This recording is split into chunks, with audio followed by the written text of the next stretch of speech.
Well, we certainly have got a very wild week to come with Storm Ciaran on the horizon, but also before we even get to there, we are going to see quite a significant amount of rain falling across parts of the UK, Ireland as well, over the next few days leading up to Storm Ciaran arriving kind of Wednesday, Thursday time frame. Thanks for clicking on to the Monday edition of Vogan's European Outlook. Be sure to like, share and subscribe if you haven't already done so, because we are going to be talking about winter this upcoming week, looking at the El Nino, the latest on the El Nino situation, the positive IOD, solar cycle, etc. And also sharing a little bit with regards to the ideas that I'm now starting to kind of focus in on with regards to the winter solution overall. Do also check out the Global Weather Report, yesterday edition 65, looking at several aspects, including Hurricane Otis and the devastating situation in the city of Acapulco on the west coast of Mexico. Massive hit by Hurricane Otis, of course. And indeed, the past several videos highlighting the overall big picture with regards to the week of weather. The low pressure dominance continues across the UK, Ireland and Western Europe here. A lot of rainfall to come over the next several days here. We'll look at that in just a second here. This is the the 7-day anomaly in terms of the CDAS, sea surface temperature situation across the world. You can see here quite a significant amount of cooling across parts of the Indian Ocean, for example. We're seeing quite a lot of cooling taking place over the last 7 days. Cooling in the Western Mediterranean, warming in the Eastern and Central Med Basin. We've also got some significant cooling taking place across the Central Atlantic. Between the UK, Ireland and Greenland, we've seen the SSTs warming slightly here, but we've got that cooling taking place all the way down to the Cape Verde Islands here. You can see the continuation. A little bit of cooling, notably across the far East Pacific here, up against the South American coast. So we're seeing a slight cooling in Nino region 1.2, whereas Nino 3.4, which is the Central Pacific, that is the primary region to look at with regards to the El Nino and the classification, the status, how strong the El Nino is. It's this central portion of the Pacific that is looked at, and the El Nino is essentially judged on that region here. But it's interesting nonetheless, despite the fact that we've had a recent westerly wind burst and we've seen a subsequent Kelvin wave transit west to east over the Pacific, we may see a little bit of an uptick in the Nino region 1.2 in the next few weeks here with that westerly wind burst.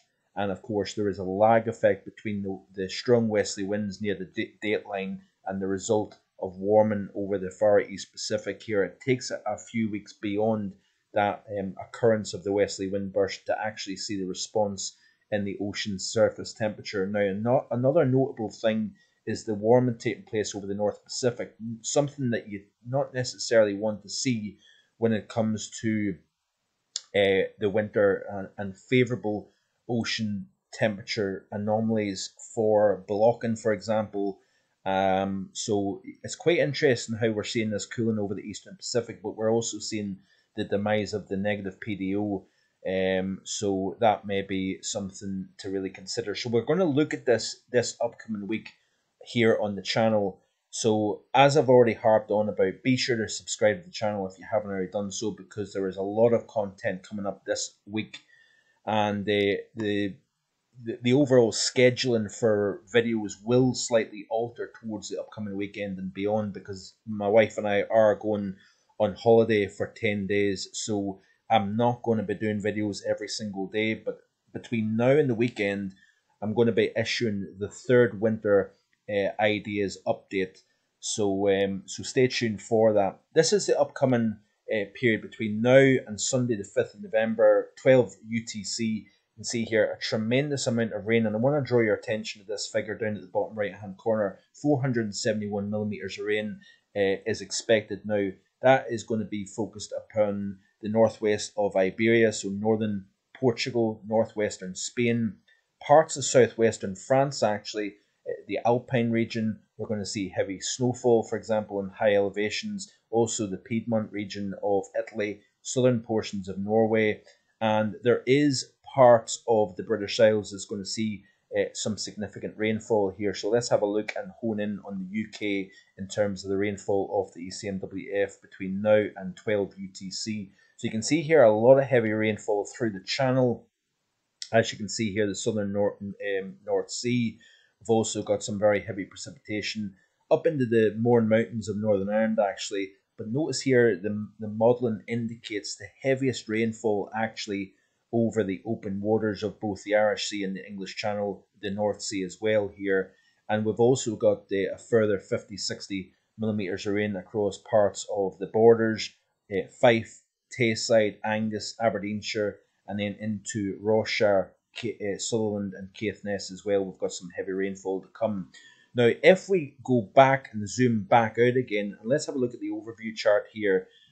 Of course, in recent videos, I have highlighted exactly what's taken place with regards to the warming all the way up at stratospheric level here between Siberia and North America. Here we've got strong blocking over the North Pacific. That is transporting some of that Siberian cold over the top of the pole and into North America. That's increasing the temperature gradient over the eastern side of North America here. We're seeing Arctic air getting driven south. We're seeing very warm air getting lifted north here. And of course, that increases the strength of the jet stream. Then as it exits North America, we see then areas of low pressure that is currently over the northeastern United States. That is going to be eventually Storm Ciaran. It's going to ride the jet stream. It's going to cross from the warm to the north to the cold side of the jet, and then we're going to see the rapid deepening taking place. But even before we get there, we've got low pressure dominating the pattern. Notice here this area of low pressure between Canada and Greenland has drawn some very cold air out of the Baffin Straits here, out of the Arctic region, down into the North Atlantic. Of course, we've got a tropical feature here to the south that is pumping warmth north. So we're increasing that gradient over not only North America, but over the North Atlantic also. And as we play through the loop of the ECMWF, we've got an area of low pressure at 988 millibars centred off the southwest coast of Ireland. But of course, the circulation around it means that we're drawing some of this moisture into the eastern portions of Ireland, anywhere from Dublin all the way up towards Belfast. Heavy wind-driven rain during the course of this evening. There is actually a Met Office amber warning for heavy rainfall and falling on already saturated ground, of course. So that rainfall will eventually clear, and then we see the next area of low pressure then moving in to replace the area of low pressure that we had over the course of today and tonight and then overnight. So you can see here, this is in the Wednesday, the 1st of November, and we've got a very busy weather map. Cold air getting driven south here, very strong jet stream rolling out of North America across the Atlantic. We've got one area of low pressure here, bringing spells of heavy rainfall getting lifted up from the south, but then we're keeping a very close eye on this feature here. This is Ciaran. It's going to rapidly deepen, like I say, as it crosses from the warm to the cold side of the jet. Then the jet takes a dip. All the air starts to pile up. We see the central pressure of Ciaran really drop off. All the while, we've got a messy picture, as you can see here at 9 o'clock on Wednesday morning here. Very heavy rainfall across parts of the UK, lifting northwards. All the while, Ciaran is only then starting to really deepen on the charts here. You can see the pressure dropping from, 971, 966, down to 962, 958. 955 millibars here as it approaches the Celtic Sea, the southern portions of the Irish Sea here. And of course, we're going to have really powerful winds. But notice the track of the low itself.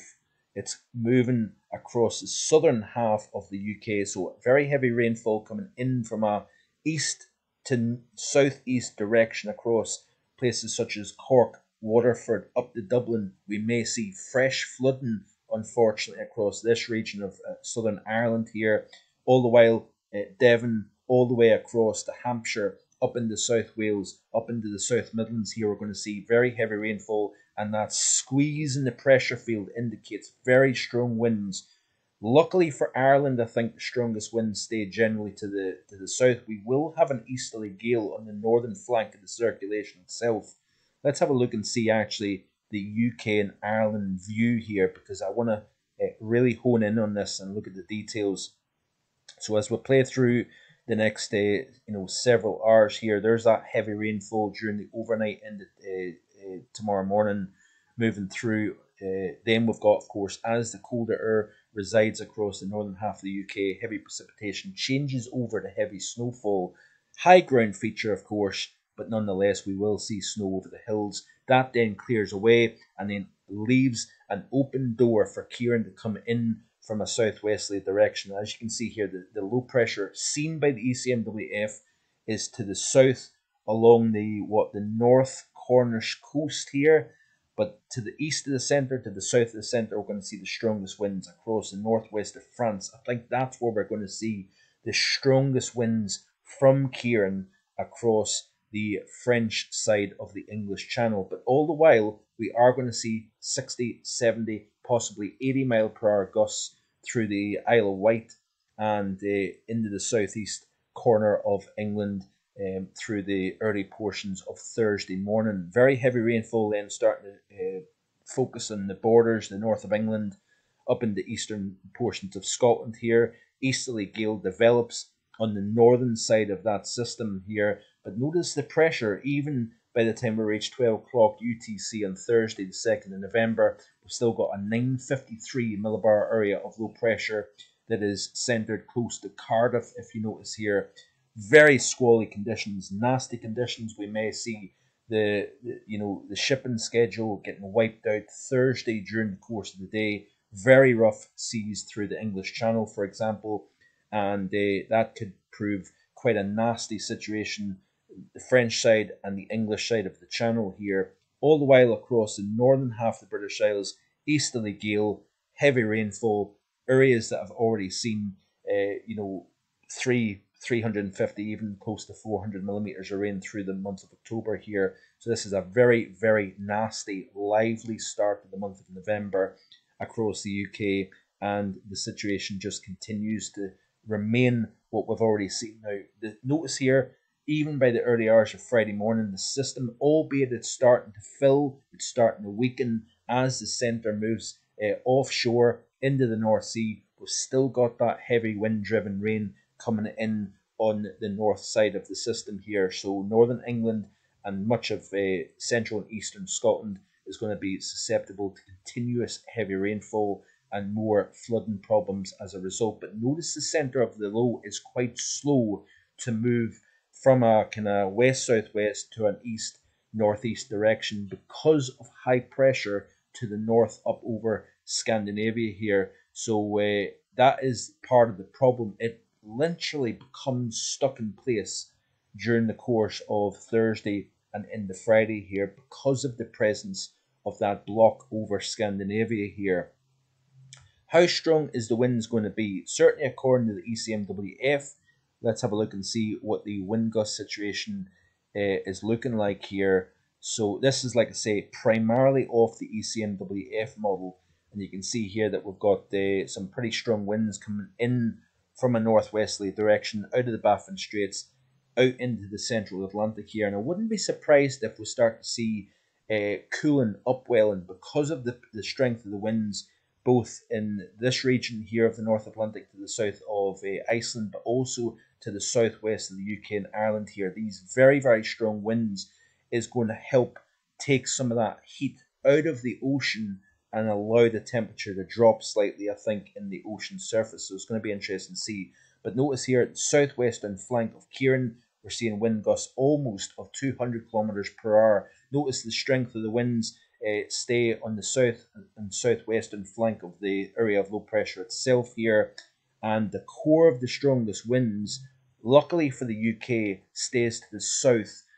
Along the north coast of France, we could have winds in excess of 90, possibly close to 100 miles an hour on the French side of the channel, according to the ECMWF model here. We'll look at the medium range in the next couple of days. We'll also continue to look and see what the details are with Storm Ciaran, and also looking at other things as well. So stay tuned. Thanks for watching. Enjoy the rest of your day. Stay safe, and I'll see you again tomorrow with more. Bye for now.